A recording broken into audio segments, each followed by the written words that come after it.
Semana passada eu postei esse vídeo aqui e vocês lotaram a minha DM.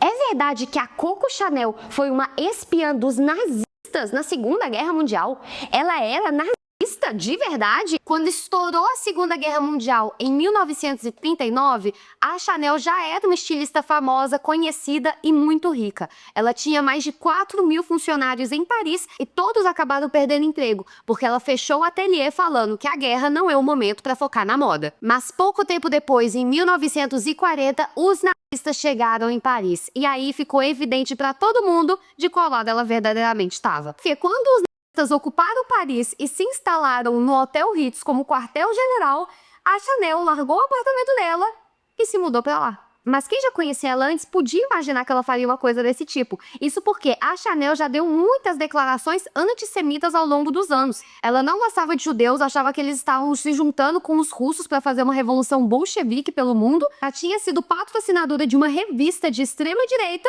e até declarações homofóbicas ela fez. Bicha, quem que você acha que coube suas roupas? E se ainda tivesse dúvidas de qual lado que a Chanel tava, ela literalmente tentou se beneficiar de leis para pegar dinheiro da empresa dela. Mas como assim?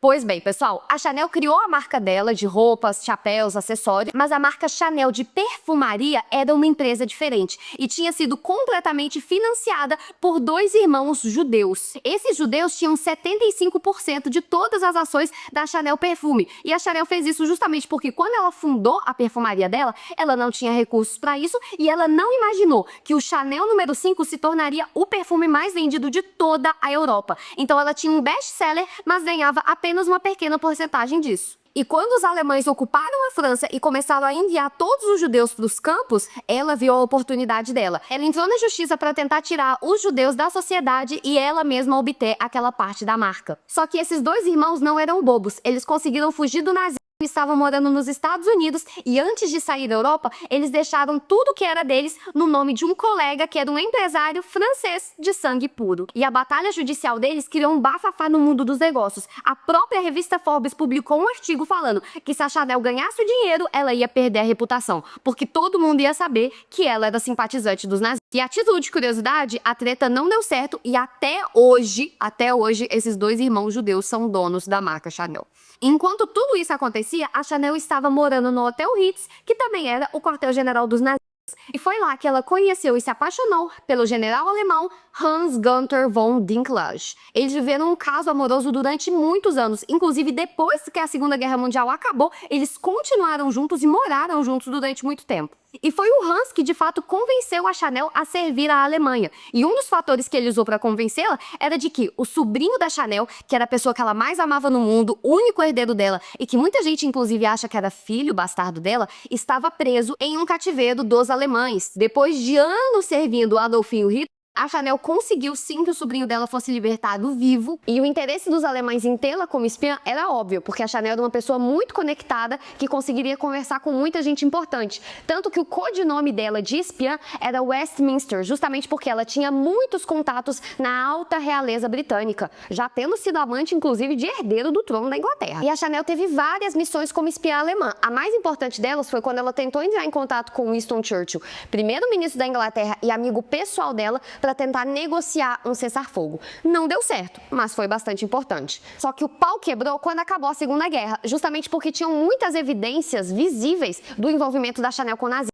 E na época, a chamada cooperação horizontal significa deitado, ou seja, as mulheres que transaram com oficiais nazistas, elas foram julgadas e muitas delas tiveram seus cabelos raspados. Não foi a gente que inventou isso de raspar a cabeça de talarica, tá? E a Chanel foi levada para interrogatório, mas foi libertada poucas horas depois por causa da influência do Winston Churchill. E os historiadores acham que o Winston Churchill fez isso justamente porque se a Chanel hablasse, ela sabia de muita gente da realeza britânica, altos empresários e pessoas importantes que tinham ligações com a Alemanha nazista.